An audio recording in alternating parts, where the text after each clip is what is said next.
Вечер добрый. В прямом эфире на Абаза ТВ Амтаки Хацану. Программа о наших современниках, способных изменять окружающую нас действительность к лучшему. И сегодня у нас в гостях преподаватель кафедры теории и истории международных отношений Абхазского государственного университета Мадина Чития. Ну, можно, Мадина Камоновна, еще один эпитет, с вашего позволения, применить к вам. Это вот любимица студенческой аудитории. Добро пожаловать к нам. Добрый вечер. Вы знаете, я действительно знаю, что вас очень любят и студенты, и абитуриенты. И по мне, так это вот такое вот стопроцентное попадание в профессию. То есть это когда вот педагог, это призвание, ну, мне так кажется, это ваш случай. Хотя вот что-то мне подсказывает, что это получилось как-то случайно. Значит, да? Ну, как сказать. Во-первых, спасибо огромное за такое, я не знаю, это высокая оценка. Это объективное мнение, это то, что но по поводу объективности, всеми любимой быть, это очень сложно и редко, наверное. Я думаю, что не всегда так. Но во всяком случае, я дружна со своими студентами, с теми особенно, кто любит работать, кто усерден в работе. И по поводу случайности, наверное, все случайное становится закономерным, потому что в свое время не любить, в мое время английский язык было невозможно в нашей школе, потому что талантливый педагог у нас был. И как неудивительно, знаете, Берта Романовна Ламин, наверняка вы слышали. Да, конечно. Мы еще вообще про нее хочу поговорить тоже отдельно. Дело в том, что особый педагог, в чем ее особенность, обычно как мы любим? Молодых, красивых, да? Модных, я имею в виду большинство студенческой аудитории, мягких, понимающих, как они говорят, да, строгих и сухих обычно не любят. Берта Романовна была очень сдержанной, типичный, наверное, такой педагог старой формации, что ли. Никогда с нами не заискивала, никогда с нами не душевничала, если можно так сказать.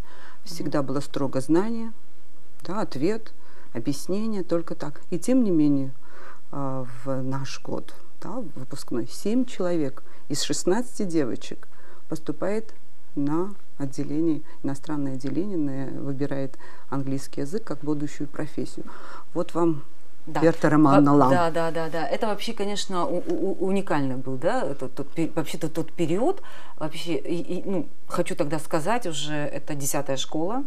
Да. Это какой год выпуска? 79-й. Да, 79-й. Кому, как не вам знать об этом? Да, ну, конечно, там на самом деле такая плеяда из ваших, что там Амара Гогуа, Астанда Киут, там Ася Квартеля, Саида Логуа. Я сейчас называю именно иностранцев. Я кого-то забываю. Все такие маститые уже специалисты английского языка.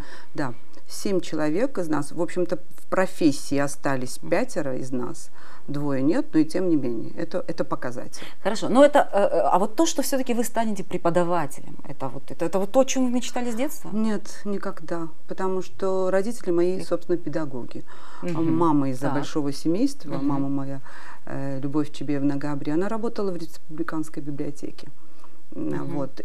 А папа был директором, Чедия Камуна Габаджевич, директором Нижнеишерской средней школы. Да, педагоги, но вот что я стану педагогом, пойду по стопам родителей, я это не осознавала. Но, видимо, все-таки сидело во мне это как-то.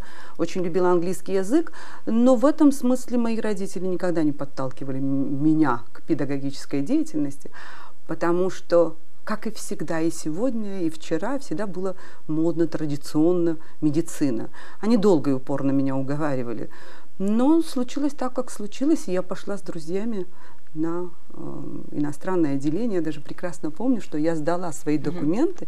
У нас споры не прекращались до последнего дня. И я сдала буквально в последний день приема документов.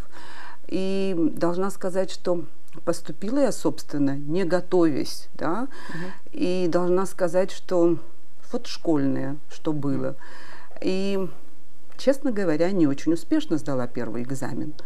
Но первый экзамен это был? Английский. Как раз таки английский язык. Да, английский язык. И когда я это никто сейчас из ваших студентов не поверит, что вы неудачно Я рассказываю сдали. им как пример того, как надо потом работать. Да? Никто мне не верит, и они думают, что я это говорю специально. Ну, понятно, они думают, что Мадина кому там так родилась. Да. Типа воспитательный момент, это специально. На самом деле я неудачно сдала, но остальные 3 экзамена были на отлично. В итоге у меня были успешный балл. Но что я хочу сказать? Я помню первый курс. И я помню, что я очень поздно ложилась спать, потому что многое надо было наверстать, все, что было не подготовлено. И зачастую я своим ребятам говорю, я не знала столько, сколько вы, но я смогла все-таки. И за все 5 лет учебы я каждый раз доказывала самой себе, я была оскорблена. Как так? Как я могла провалить? И я ни разу 4 не получила. Вот это было, наверное, я думаю, меня так обидели, я так благодарна. За тот первый экзамен. За тот первый экзамен. Потому что у меня... Что вы получили? Можно? Международную оценку. 3. Ага. И то не факт. Между собой они переговаривались и думали о том... Вот это и есть воспитательный момент. Да. Мадина Камиловна начинала с 3 по английскому языку. Да, ну спасибо им за эту 3. Потому что потом не то, что 3, 4 не повторилось. Спасибо им. Это было... Мадина, скажите, пожалуйста, отвсе-таки отец всю жизнь, да, практически проработал, да, вот в школе, в Ишерской школе? Нет. Папа окончил, родители мои окончили Тбилисский государственный университет, факультет кавказских языков. Мои родители были филологами. И папа работал после окончания, был заучем в школе, в средней школе села Джирховой, потом в родном Звандрипше.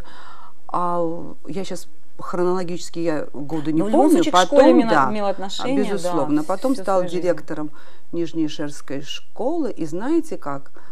Я иногда, честно говоря, вот по поводу, хотела ли быть я педагогом. Может быть, и не хотела, потому что я видела, что папа был чересчур привязан к школе. Он очень ее любил. Папу мы видели утром уходящим и возвращающимся где-то в 9 часу. То есть мы по папе скучали, скажем так. Для папы, вот знаете, было тождественно. Семья, дети и школа. Это тоже семья. И он, правда, отдавал всего себя, я думаю, есть такие люди сегодня? Наверняка есть, просто я их не знаю. Был уникальным человеком. И, знаете, даже ушел из жизни он в школе. Это вот как-то так я вспоминаю, мне так больно, потому что буквально на педсовете они обсуждали начало 4 четверти, это было 31 марта. Вот ему стало плохо, и он прямо в родных стенах, собственно. И так это и случилось. Он ушел из жизни в любимой школе. Знаете, для него... И самое интересное, часто думают, что мы родом из Ишерский, потому что говорят, вы, наверное, Ишерская? Нет. Откуда вы родом? Мы родом звандрипские чедевцы, говорю я. Как так? Потому как папа, понимаете, тождественная Ишера. И мне, конечно, очень больно, что сегодня этой школы нет.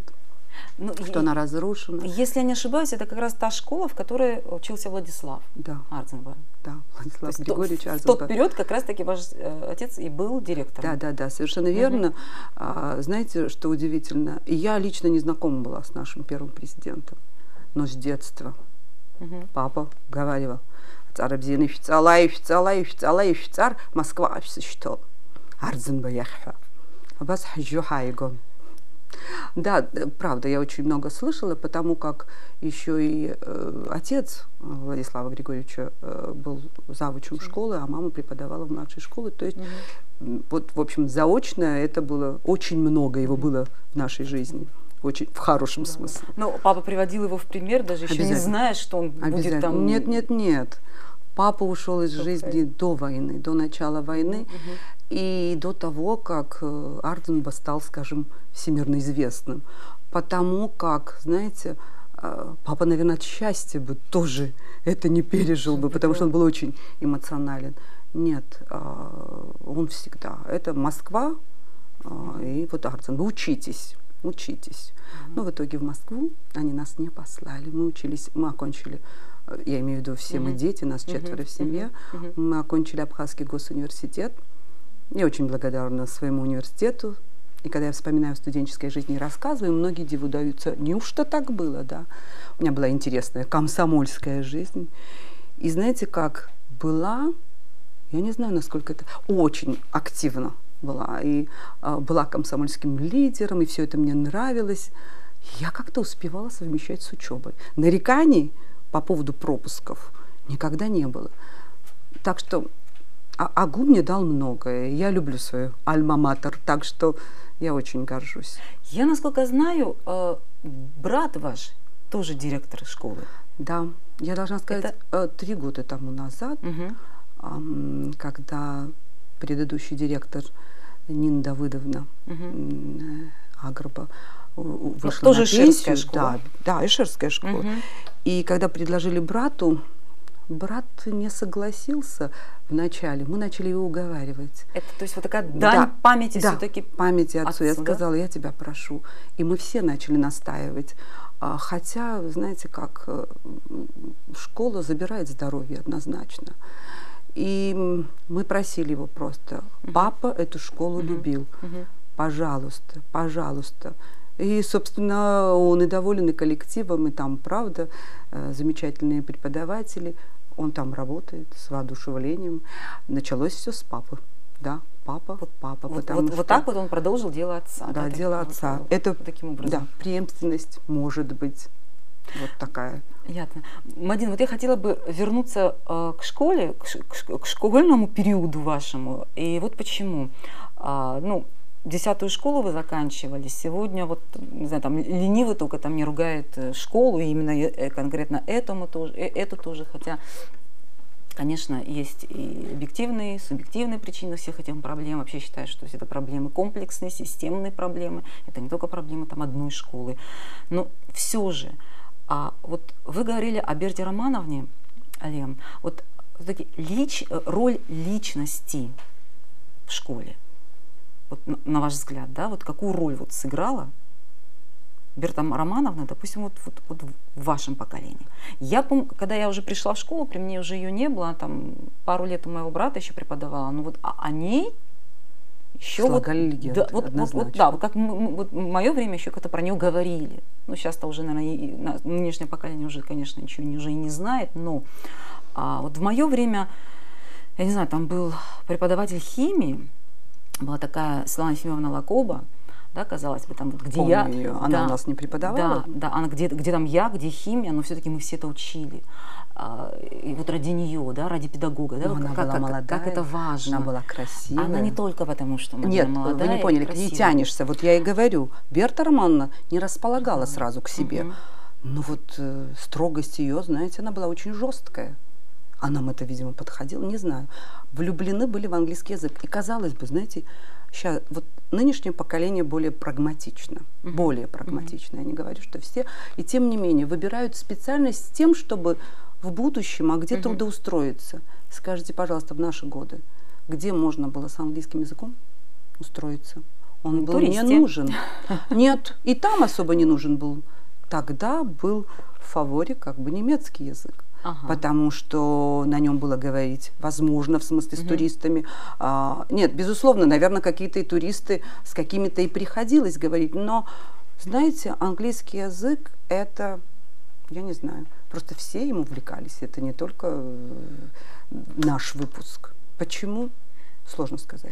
Мы предвидели, я думаю, про это что и говорю, в будущем он нам пригодится. Насколько важно, чтобы в школе были вот такие вот личности, к которым тянулись бы, которые бы влияли? Обязательно важны, потому что, знаете, как когда вот это зерно какое-то, пусть это любовь называется, пусть это,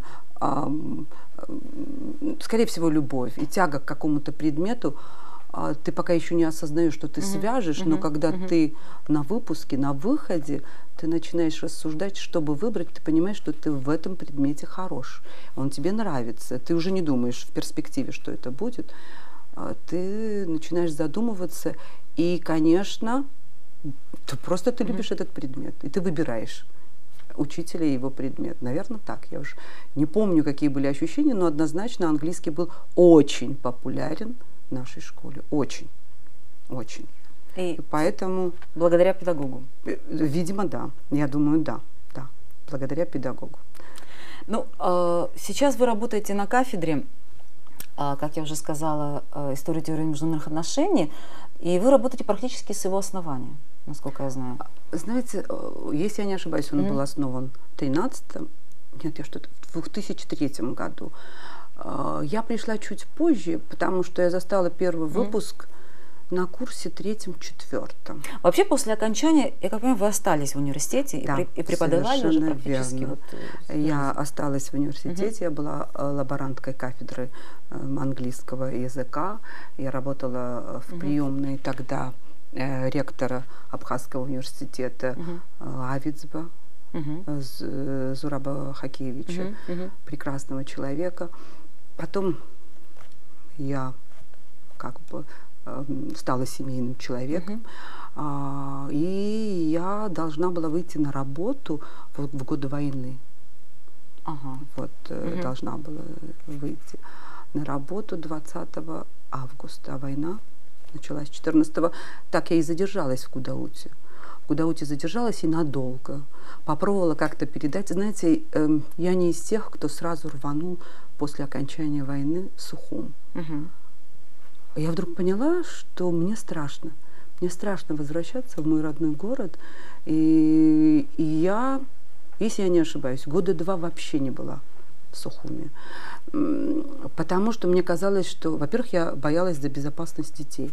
Гудаута в этом смысле, знаете, как очень спокойный город в этом смысле. Мне казалось, что здесь все может быть сохраннее, спокойнее, поэтому я долго не возвращалась. И тем не менее я скучала по университету. Я ждала, когда меня позовут. Спасибо Тамаре Зетовне Хиба. Она меня вспомнила и передала через моих, чтобы я связалась с ней. Таким образом я попала сперва на подготовительное отделение.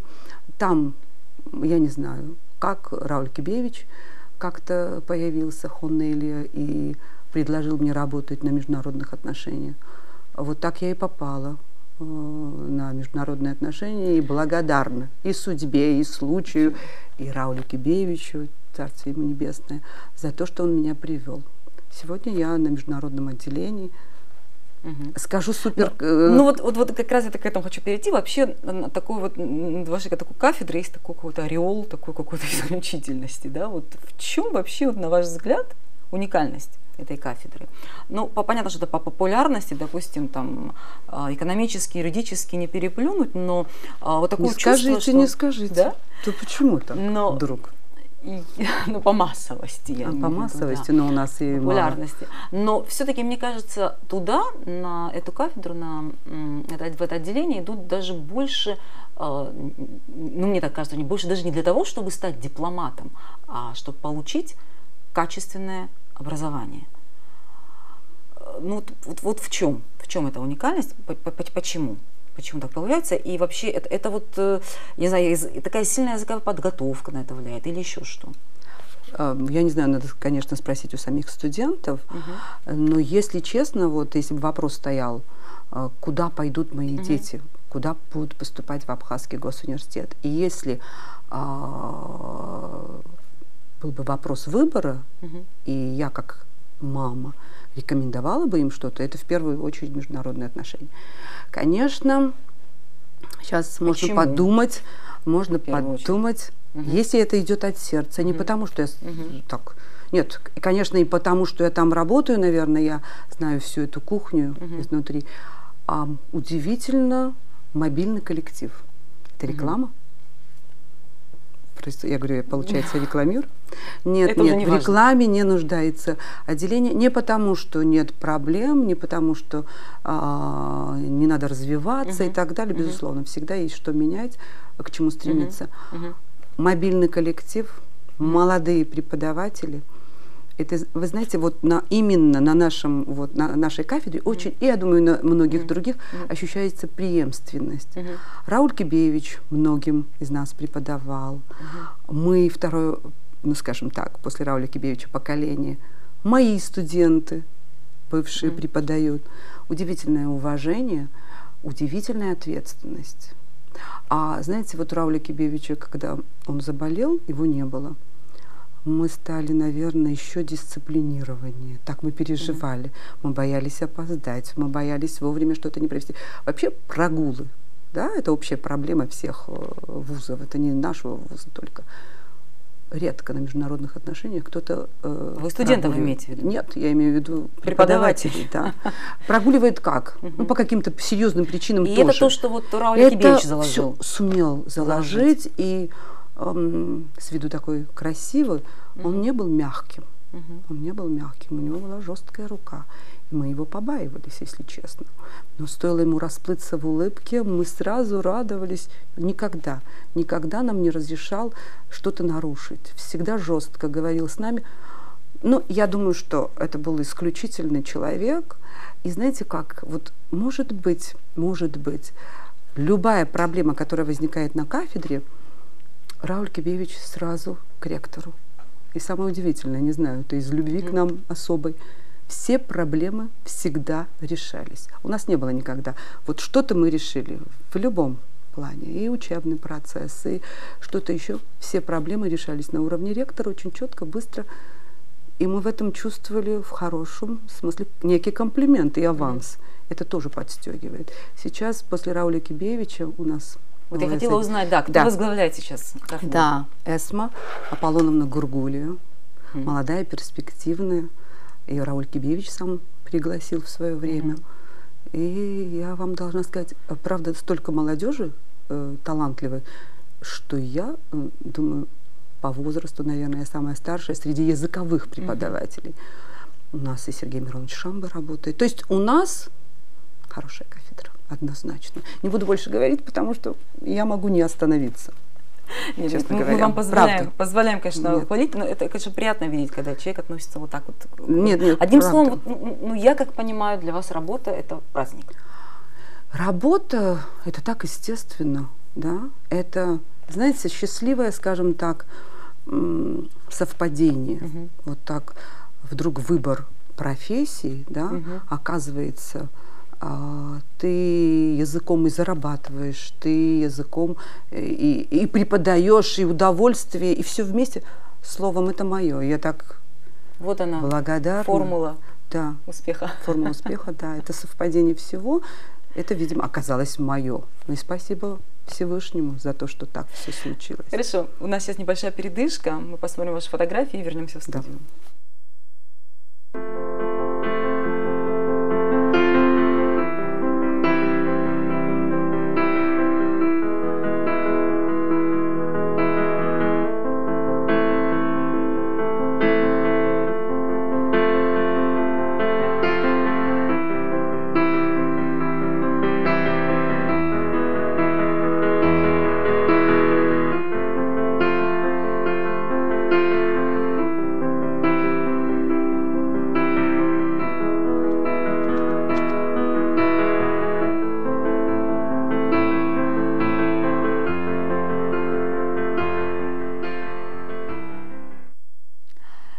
Мы в прямом эфире. Мадина Тиди у нас в гостях. Мадин, позвольте немножечко сейчас уже, раз мы уже о кафедре вашей говорили, вообще поговорить об образовании, о проблемах, об уровне образования.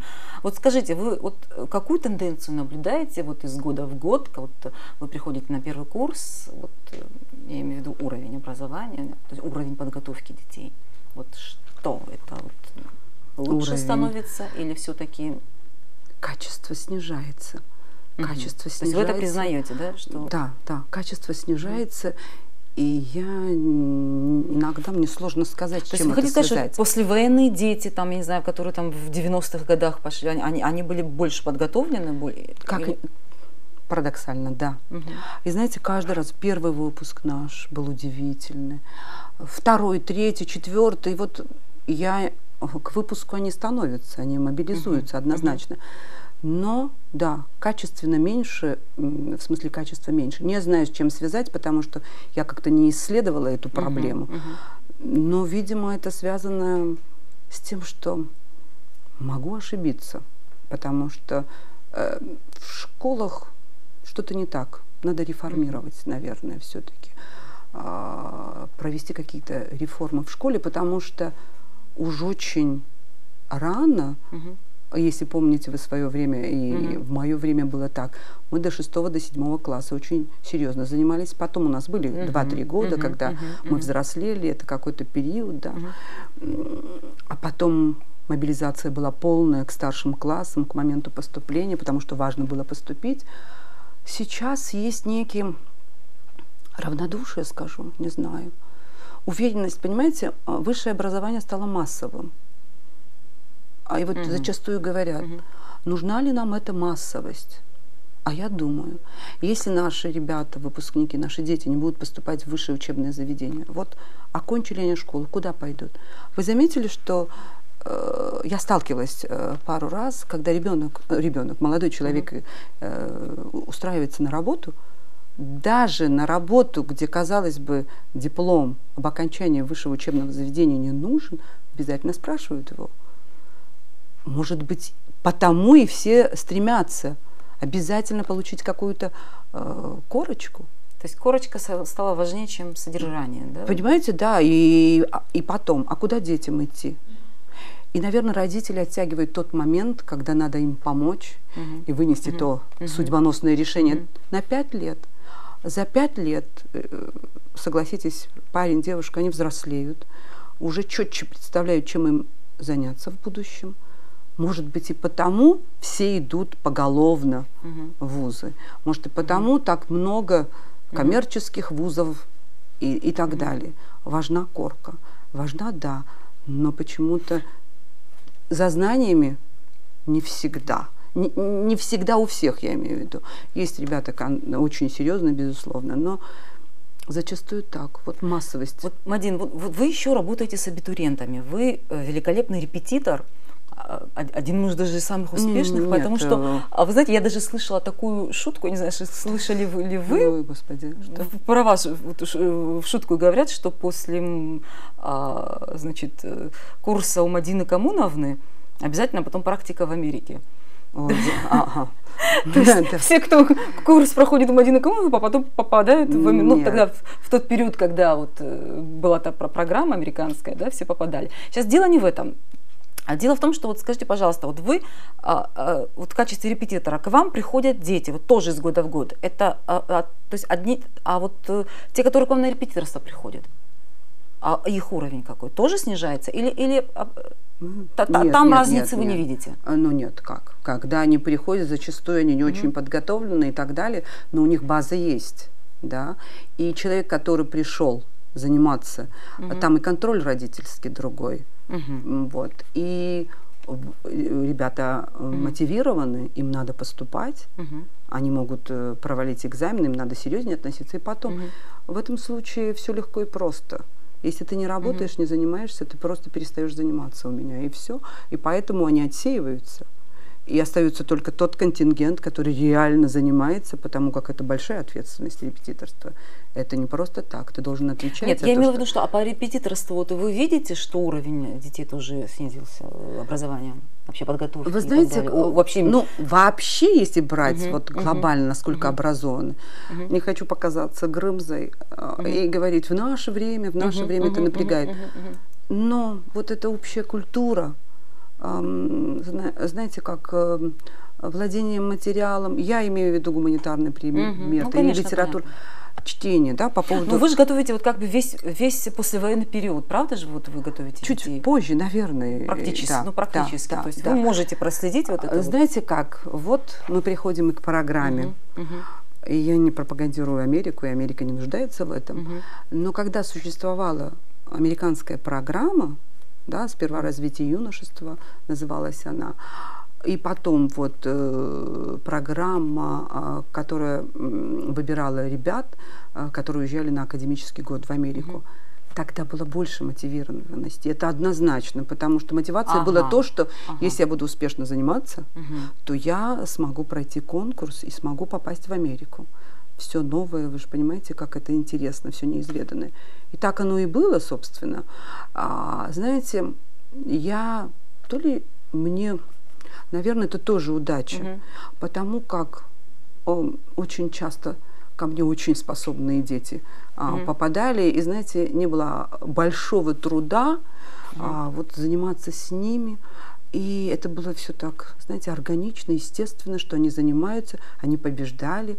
Я могу сказать о гудаутских детях, что около 11 человек, я сейчас статистику не подводила, может, чуть, нет, я думаю, если не больше, а учились в Америке. Да, они и выигрывали, да, да, и выигрывали. И знаете, как многие из них, возвращаясь после этого академического года, поступали в российские вузы, но многие и на наше отделение, на наш факультет. Знаете, как это подстегивало? Когда у тебя в группе, скажем так, ребенок, студент, который учился в Америке. Вы понимаете, насколько он живо говорит, насколько он естественно и говорит. Другие подтягиваются. И другие подтягивались. Я помню, сейчас вы мне напомнили случай, приезжал американский посол Америки в Грузии. Вот он в Грузию, он попал к нам в Абхазию, он был в Сухуми, и он захотел встретиться с детьми, кто прошел программу по обмену. Была встреча, и он все время интересовался. Точно вы только год были? Точно вы только год? Ему объясняют академический год. Он был поражен, он был удивлен. И я должна сказать, что дети у нас реально способные. И попадая в Америку, знаете, что удивительно? Вот эта ответственность была удивительной. То есть они были там в школах, а они учились иногда не по возрасту, они учились в более старших классах. Они блестяще учились этот год. И с какими рекомендациями они приезжали. Диву даешься. Иногда думаешь, господи, неужто у нас такие талантливые дети? Поразительный. Зачастую я даже, знаете, помню случай, просто я уже запуталась, кто именно что рассказывал. Как-то какую-то грамматику, видимо, собиралась объяснить преподаватель. И написала на доске, и спрашивает, что есть present perfect. И вдруг они так замешкались, кто же это был? Кто-то из ребят, может быть, мне напомнит, я не помню, кто именно, потому что таких историй было много. И спокойно так объясняет, а почему здесь надо употреблять это время? А потому что. А сколько времен? Столько-то. И так далее, и так далее. Потому что вообще советское образование, это же больше теоретическое, нежели так практическое, да? Значит, не все плохо в советском, да, образовании. Успешно заканчивали, приезжали, а сегодня у нас на кафедре работает, ну, я ее не знаю, просто удивительный педагог молодой, Шридан Тарикба. У нас работают блестящие педагоги молодые, Элана Маргани, Астанда Патара. Сейчас боюсь кого-то забыть. Ну, все преподаватели как на подбор. Правда, очень хорошие. Кстати, вот раз вы уже заговорили об этой вот американской программе, вы были одной из первых, кто вот эту дорогу проложил, да, нашим детям. Нет. Ну вот вы помните, первая поездка же была вот. Нет, первая поездка, я была с детьми. С детьми, но я была там. Рита Допуа, Гунда Квициния ездили руководителями, шаперонами с группой ребят, старшеклассников. Я позже поехала, то есть меня Министерство образования, они меня послали как руководителя вместе с Асидой Щекрыл. И потом, естественно, вы готовили детей. Да, и с их я думаю, что не это было причиной. Я работала в школе. Я прошла не как вчерашние выпускники, прямо со студенческой скамьи сразу становятся лекторами. Нет, отнюдь. То есть я прошла все это так многоступенчато и очень рада тому, потому как школа – это огромный багаж, это огромная практика, это умение владеть аудиторией. Это, понимаете, после школы все покажется легким.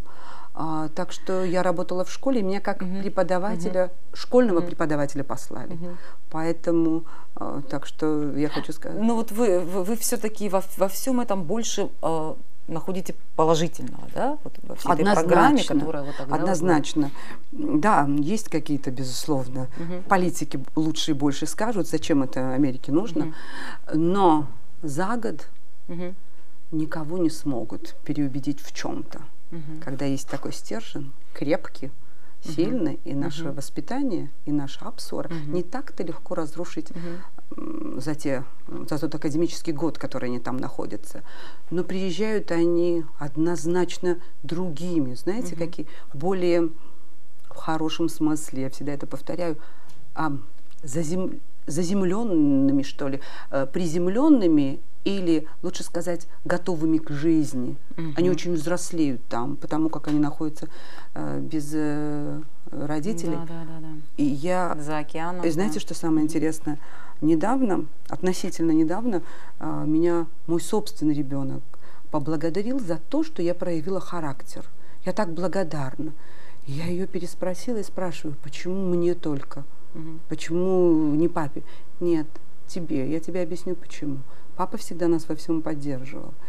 Она говорит, ты помнишь в аэропорту? В аэропорту. Она тоже училась год в Америке. То есть по этой программе она тоже поехала? По этой программе поехала. И это будучи школьницей или будучи школьницей, безусловно, да.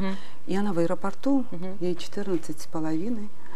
Вдруг она разрыдалась и сказала, не хочу ни в какую Америку. Отец быстро прижал свою дочь и сказал, не нужна нам Америка, не волнуйся, не хочешь, это не сколько поедешь. Ей лет было? 14,5.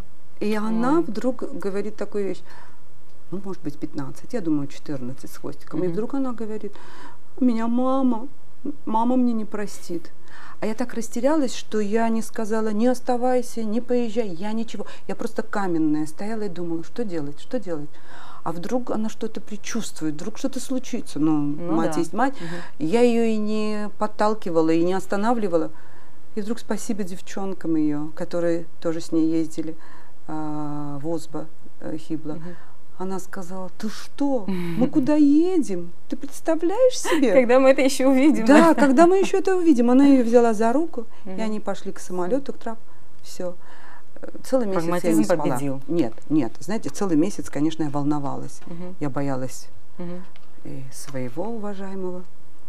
И вы представляете, когда через месяц вдруг звонки стали реже, или когда мы звонили, мам, мы спешим, мам, извини, я понимала, что ребенок занят, и ей некогда говорить. Целую там и так далее.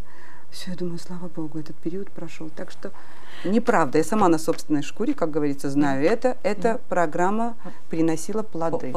Ну, по той же программе вы сами тоже ездили, да? Это для учителей была программа. Да, была преподавательская программа. Да, я была не первая. Первая была из Гантиади преподаватель. Я сейчас уже не помню ее имя. Ну, неважно. И Гунда была наша. Педагогам тоже это нужно. Да.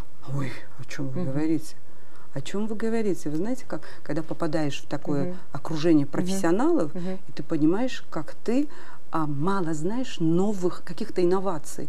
Да, есть интернет, да, век информации, все есть в интернете, однозначно. Но иногда в этом, знаете, огромном океане, иногда ты думаешь, а что действенно? Некогда испытывать каждую программу, а тут ты вживую встречаешься с педагогами из бывших республик Советского Союза. Соответственно, ты делишься, ты спрашиваешь, каждый прошел какие-то трудности. Насколько это эффективнее, однозначно. И какие преподаватели, какие лекции, на каком... Это просто удивительно, это просто необыкновенная программа. И я имею в виду для нашего роста. Если вы спросите, когда последний раз, после Америки, я попала на тренинг в Киеве, а это было в году, если я не ошибаюсь, 2007-2008, преподаватели сами нуждаются в учебе постоянной. Вот такой, конечно, вот, скажем так, учебы, где можно повысить квалификацию, у нас нет. Знаете, грех жаловаться, потому как есть методики, безусловно, которые можно легко доступны, есть учебники, но преподаватель, который не обновляет свои знания, скажем так, да, подобен компьютеру, да, как старые есть, я помню, говорили Pentium 1, Pentium 2 и так далее. Вы понимаете, где мы оказываемся в итоге? Конечно, работа над собой, и знаете, я иногда диву даюсь и кафедре английского языка. Каких студентов они выпускают? Как? На каком материале? Вот так. Сами обучаясь, учу других. Конечно, мы нуждаемся очень в том, чтобы это и создать ассоциацию преподавателей английского языка. Мы говорим об этом, но, увы, ах, нет такого. В каждой республике бывшего Советского Союза есть ассоциация преподавателей. Там взаимодействует высшая школа вместе со средней школой. У нас такой Может быть, я не ощущаю, как преподаватель английского языка, я связи, вот такой взаимосвязи, сотрудничества, я не знаю, никакой.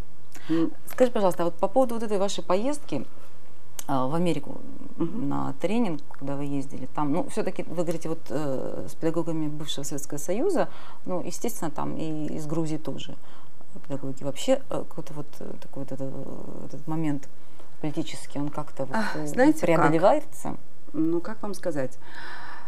И вообще детьми, взрослыми по-разному. Вы понимаете, что когда я ездила, конечно же, меня никто не назвал как Мадина Чиди из Абхазии. Вы понимаете, да? Я оказалась в итоге в списке, скажем, с грузинской делегацией. Очень доброжелательные, очень грамотные, образованные люди, они везде, правда, интеллигентные, образованные люди, никогда ни в чем не упрекали. Эта тема не то, что была табу, нет, просто не говорили на эту тему. Но однажды, я помню, на конференции, а мы ездили по штатам много, если я не ошибаюсь, это была Южная Каролина, ко мне подошел один из организаторов. И в такой частной беседе он мне вдруг говорит, как же вот это сформулировал. Но смысл был таков, что вы напрасно не дружите с Грузией, они ваши соседи. Вот вы лучше смотрите туда. Я сказала, мы прекрасно дружим с соседями, у нас Россия. А на что он мне отвечает, так, лучше это все-таки вам ближе по культуре, по языку. Я не против дружить с соседями. Ну пусть они и меня уважают. Вот, в общем-то, моя позиция. В тот же день, нет, даже в первый день была выставка. Выставка фотографий, сувениров, все, что говорит о твоей стране. И вот такой стенд стоит, и на нем написано «Грузия». Естественно, грузинские преподаватели выложили все фотографии, и мне дали кромочку. Я, знаете как, находясь за границей, ты чувствуешь просто ответственность на своих плечах. Я сдвинула первые две буквы, но мне не хватало места Абхазия. А самое интересное, что мне помогали сами мои коллеги вырезать Абхазия, Гудаута. Я сместила чуть-чуть, написала Абхазия, Гудаута. На следующем перерыве, когда я подошла, смотрю, Абхазия моя ниже. Я опять, как маленький ребенок такой настырный, опять подняла Абхазия, Гудаута и фотографии все, что у меня были, и все сувениры и так далее. Вечером того дня или на следующий день был банкет. И за каждым столом собиралась республика. Белоруссия, Россия, Украина, ну, да, и так далее. Ко мне подошли организаторы и пригласили меня за стол. Там таблички. И я вижу, что я с грузинской делегацией. Да, я забыла сказать, предварительно этот американец мне сказал такую вещь. Мы вас очень просим, вы, пожалуйста, здесь никаких манифестаций, политических лозунгов. Он меня немножко оскорбил, потому что у меня однозначно своя позиция, однозначно я из Абхазии, это моя родина, но я никогда нигде не собираюсь ни кулаками, ни какими-то демаршами кому-то что-то доказывать. Упаси Господь, я женщина, и я должна себя вести, как положено женщине абхазке. Я вдруг так удивленно спрашиваю, почему он сделал такие выводы. Но я так думаю, что, скорее всего, он это предположил из этих, вот, знаете, букв, которые я переставила. Может, ему показалось, что я очень настырна. И вот мне... В итоге вы были с... Да, сижу я с ними за столом, а потом каждая из республик выходила на сцену и представляла, ну, благодарила, обычные слова благодарности организаторам. И девочки, мои коллеги, были и старшие, удивительно грамотные, образованные. Они мне говорят, а ты пойдешь с нами? И я даже не знаю, почему я сказала «да». Сказала «да». Но дайте мне тоже сказать. Слово, да? Слово. Мы выходим на сцену. От имени грузинской делегации выступает, если я не ошибаюсь, преподаватель, самый старший среди нас, благородная, степенная женщина. И она мне передает слово. А все это время, пока мы сидели за столом, я думала, что я натворила. Что я скажу, да? Что я скажу? Это приблизительно как я себя чувствовала после того, как я вам пообещала, что приду к вам на передачу. Я стала волноваться, а времени нет. И я пока вот остальные делегации выступали на сцене, я думала, о чем я буду говорить. И слава богу, делегат из Армении дал мне некую подсказку. Он перед огромной аудиторией выступая говорит: я единственный армянин здесь, а сидят американские профессора, ну, вы понимаете уровень, и зал огромный. А я думаю, и вдруг он на армянском языке посвящает стихотворение. Думаю, вот, думаю, какая мысль. Ну, я тоже слова благодарности. И да, я начала с того, что я абхазка, единственная в этом зале, и мое присутствие сегодня на сцене с грузинской делегацией, это то самое, о чем мы говорили на конференции, о толерантности и так далее. И потом я сказала, что мой язык удивительно богат фонетически.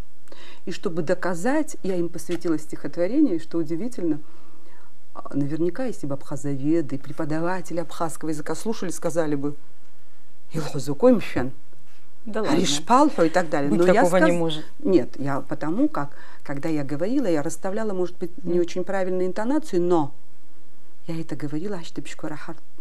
Так, в итоге что вы продекламировали? Да, стихотворение, которое я помню со школьной скамьи. Я его, правда, люблю, и так совпало, что и любимое стихотворение. Так что там американцы услышали-то? Что услышали?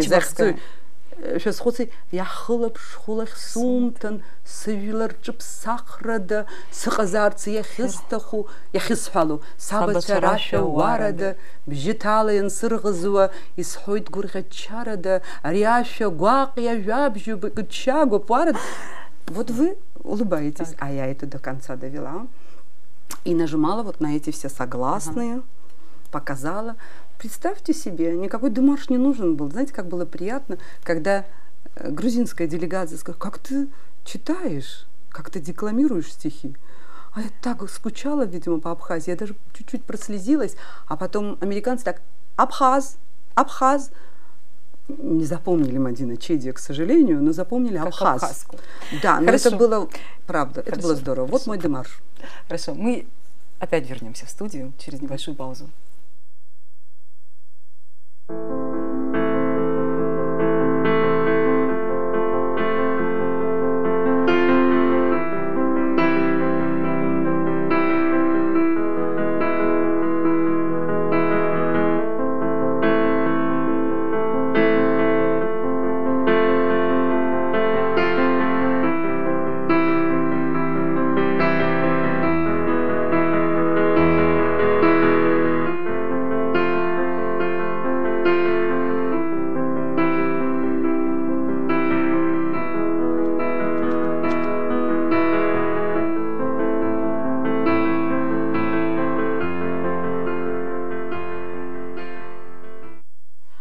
Амтаги Хацану в прямом эфире. Мадина Чеди у нас в гостях. Мадина, осталась вот такая одна тема, вот такая достаточно большая и серьезная, о которой я хочу с вами поговорить. Это, как это не парадоксально, по абхазском языке.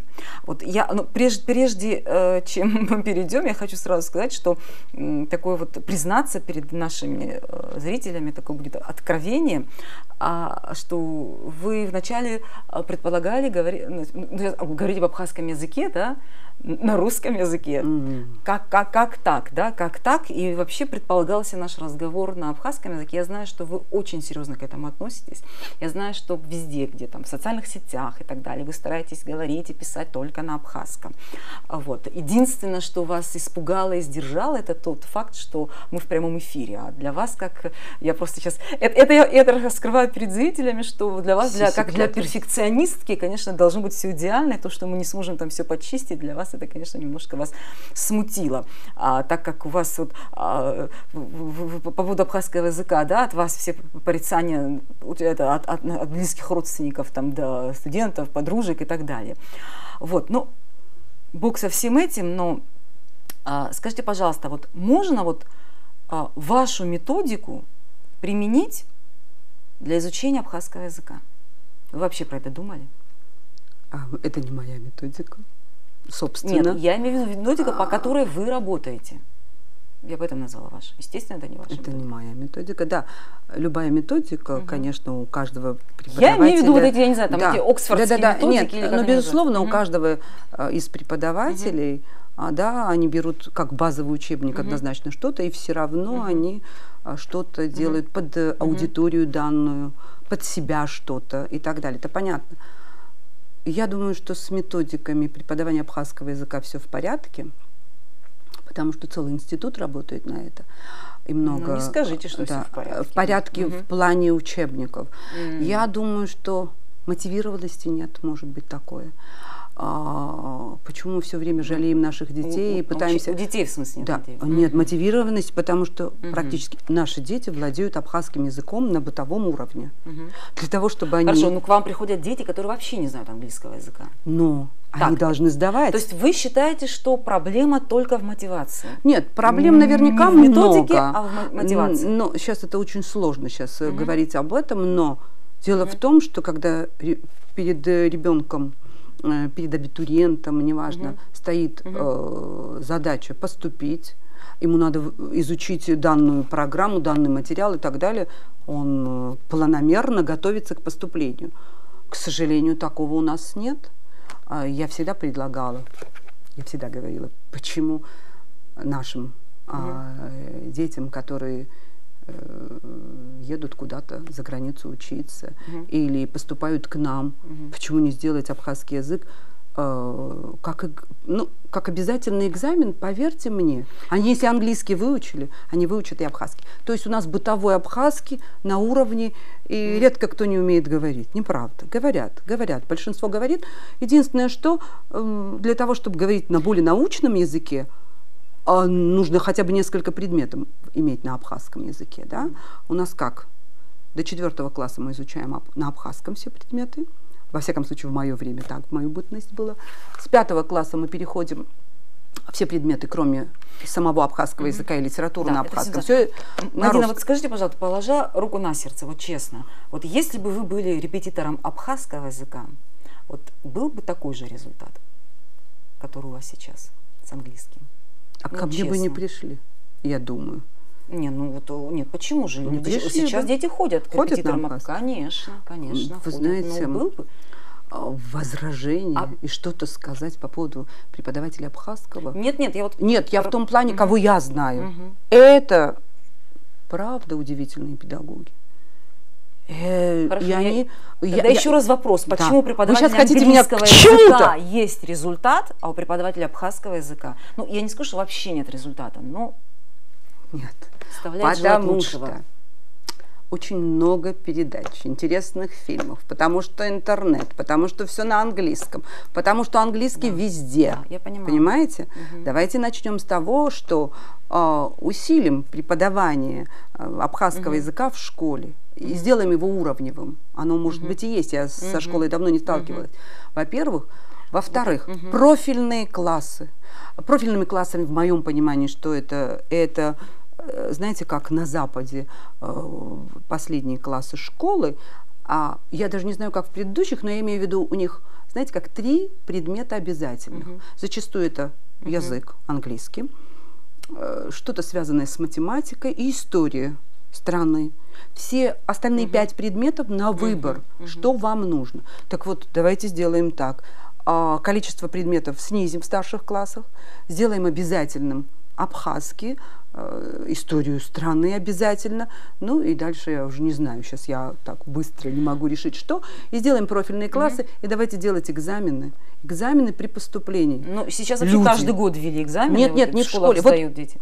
Смотрите, если ребенок у нас дети очень способны, а их произношение не приходится говорить, благодаря абхазскому языку уж больше учите и лучше. Обычно дети, которые знают абхазский язык хорошо, у них с рождения поставлены звуки. Почему далеко идти? Страх у родителей, что у нас сложный язык, и он может как-то все спутать в детском сознании. А что по поводу девочки 4-летней? Белой Девяткиной, которая знает 7-8 языков, как на 7 языках. Так что нам надо не бояться и убедить родителей. И ввести как обязательно. Я как раз хотела сказать о том, что вы говорили, что методический материал, там учебники и так далее, все у нас в порядке. Это в порядке у нас для тех, которые язык знает. Понимаете? То есть возьмем пример, класс, допустим, класс моей дочери, тоже 10-ю школу заканчивала, там нарекания там всякие, а тут педагогия там вообще ни при чем. в этой ситуации, потому что там из 34 человек по тем учебникам, которые предлагает наше образование, то есть учебник абхазского языка и, соответственно, учебник абхазской литературы, по этим учебникам, то есть реально могут учиться 5 человек из всего класса. То есть мы сами себя обманываем. По моему мнению, не считаете ли вы, что лучше вот всех остальных как-то поделить? Точно так же, вот, то есть не придумывая велосипед, какая есть система вот в этих всех оксфордских учебниках, да, английского языка, которые разложены по полочкам, там, не знаю, от beginner до advanced. Да, вы вот, хорошо почему нет? Вот нельзя сделать с абхазским языком то же самое. А почему вы думаете, что нет такого? Ну, я не интересовалась, нет в школе? Нет? А знаете, всегда нарекания были по поводу 10-й школы. Так я вам говорю, знаете, те учебники абхазского языка, литературы, они для тех, которые уже знают язык, которые могут литературу изучать на этом языке, понимаете? Даже не знаю. Дело в том, что есть методика, и все это знают, и все это видят. Я опять говорю, дело, наверное, в поддержке, может быть, государственной поддержки. В государственной программе не надо объявлять год абхазского языка. Это должно быть с рождения. Это должно быть везде. Это должно быть однозначно в детских садах. В других странах, не буду сейчас называть поименно, русскоязычное население владеет языком той страны, где они живут. И они, по-моему, государственный язык надо знать. Это надо внушить всем. Понимаете? Другое дело, у кого-то качественнее лучше, у кого-то хуже. И на английском-то говорят, собственно, кто-то лучше, кто-то хуже. Это нормально. Это ввести с 1 класса. И ввести, как вы сказали, где-то в 3 классе, ну, на мой взгляд, можно так сделать уровневое, то есть как они выйдут со своими результатами. Вот можно вот абхазский язык почему точно нельзя? Так же, как английский Почему изучать? нельзя? И я думаю, что в этом... Есть смысл в этом? Почему нет смысла? Потому что, конечно, есть. Смотрите, когда ребенок приходит, вдруг каким-то образом попал на высшую ступень, скажем так, на продвинутый, не зная элементарного, да, ребенок теряется, он видит, что вокруг все лучше него знают, у него появляется вот этот блок, то есть блокирует все, ему кажется, что он глуп, и этот язык недосягаем. Конечно, но дело в том, что, опять другая сторона, это я вот сейчас размышляю на ходу, а знаете, с другой стороны, вот как попали они в beginner, да, и сидят, и мусолят, как-то вот, это должно быть продвижение обязательно. Это должен быть комплексный план, это разговор не одной передачи, у нас все сводится, к сожалению, разговорами. А вот успехов, об этом говорили даже в мое время. Когда я была ученицей, и говорили, что даже историю будут на абхазском языке, абхазскую историю. Вот вы, как специалист, как преподаватель, готовы вот внести вот свою какую-то лепту во все, и если вдруг, да, вот помочь именно вот в создании именно вот таких абхазских вот материалов? Я думаю, что моя лепта абсолютно не нужна, потому что очень много грамотных специалистов. Может быть, их надо собрать, в правильное русло направить. Не только специалистов абхазского языка, у нас очень много, правда, реально очень толковые, готовые помочь изменить. Но я не знаю, чего-то не хватает, по-видимому. Чего-то не хватает, чтобы школа. Надо начинать со школы. Школа, еще раз. Ну, это моя просто идея фикс вот всех этих преподавателей иностранных языков, у которых так все успешно получается, вот так вот перевести их немножко, чтобы они еще помогли абхазскому языку тоже. Да. Хорошо. Мадина, давайте мы уже завершаем. Вот я знаю, можно немножечко, хочу, чтобы поговорили о вашей семье. О семье, то, что у вас 3 детей, у вас сын, у вас 2 сыновей и великолепная дочка. И, кстати, вот такой предмет, я думаю, отдельной гордости, да, это ваша Илана Оторба, которая уже кандидат наук. Да. Это вот так получается, что то, что там вы не смогли в свое время сделать, там, да, я просто знаю, что отец ваш не успел, да, в аспирантуре, он просто с моей мамой учился в свое время, и поэтому знаю, тоже не успел закончить и защититься, и это вот так. Да, вот это все сделала. Знаете как? Дело в том, но я так понимаю, она по вашим стопам пошла. Ну, наверное, так. Дело в том, что папа окончил успешно аспирантуру, но до защиты не защитился. Я не доходила до защиты прям, но у меня был руководитель Юрий Владимирович Зыцарь, басколог, и у меня была очень интересная тема. И я не довела Да, я только начала, потом и события 89-го семья, года. То есть далее. я нашла причину и зацепку сказать, что мне это помешало. На самом деле, видимо, не организовалась. Что касается дочери, да, она оказалась организованнее всех нас. И она защитилась. И знаете как, я специально записала. Вы знаете, часто мне говорят, какая тема диссертации? А мне неудобно сказать, что я ее не помню. Потому что такое замысловатое название, я записала, слушайте. Роль когнитивной метафоры в формировании темпоральной картины мира. Так. На самом деле, наверняка это все просто, но дело в том, что название такое витиеватое. Ну, да, мудрёное. Но, да, мудрёное. И на базе вот она примеры приводила из абхазского языка, из корейского языка, соответственно, английский, русский. То есть она задействовала. И защита была в Московском педагогическом институте иностранных языков имени Тореза, ныне лингвистический университет. Да, она сделала то, что она продолжила. Я благодарна ей за это. Ну, вот так. Детей у нас очень много хороших. И сейчас где она? Я хочу, чтобы сейчас, вы сказали. Да, нет, знаете как, самое удивительное, что она не пошла дальше преподавать и так далее. И даже мне очень обидно, да. Нет, она предпочла работать торговый отдел при посольстве Кореи. И когда я ее спросила, что за торговый отдел, она как-то так объяснила мне, что это что-то, нечто подобие вот торгово-промышленной палаты нашей. И они ее направили, не проработала она и год. Вот она сейчас в Корее изучает и корейский язык, и работает. То есть они ее на стажировку послали. И изучает. И нет, ей она нравится уже культура. Да, культура, Восток, это ей все нравится. Эта тема вообще табу. Она меня просила ничего о ней не рассказывать, потому что у меня слабость. Не, ну это очень интересно. Нет, это очень интересно, но я думаю, что... Что некая Лана Отерба сейчас находится в Корее. Нет, это так все... Представляет всех нас много. Там. Знаете, их там много очень талантливых ребят и способных.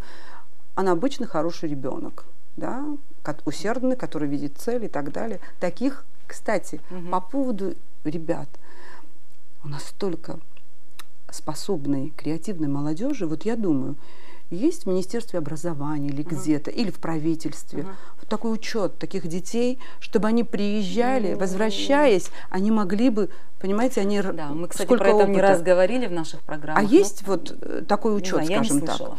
Потому что только сегодня утром по абхазскому телевидению, по-моему, сегодня или вчера, я видела парня. И мне вдруг сказали, что он учился в Лондоне.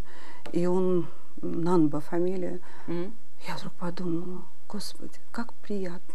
Как приятно вот с таким образованием, что дети задействованы, их очень много. И, наверное, кто-то должен этим заниматься. А может, и занимается. Я не интересовалась, знаете, не вела статистику. Да, я хочу закончить такими вот словами вашего старшего сына, который сказал, что вы мне говорили, что и без вашего английского можно реализоваться в жизни. Да. Так, я, в принципе, конечно, с ним согласна. Как всем сказать? вашим деткам удачи. Спасибо. Вам тоже в работе. Спасибо вам за беседу.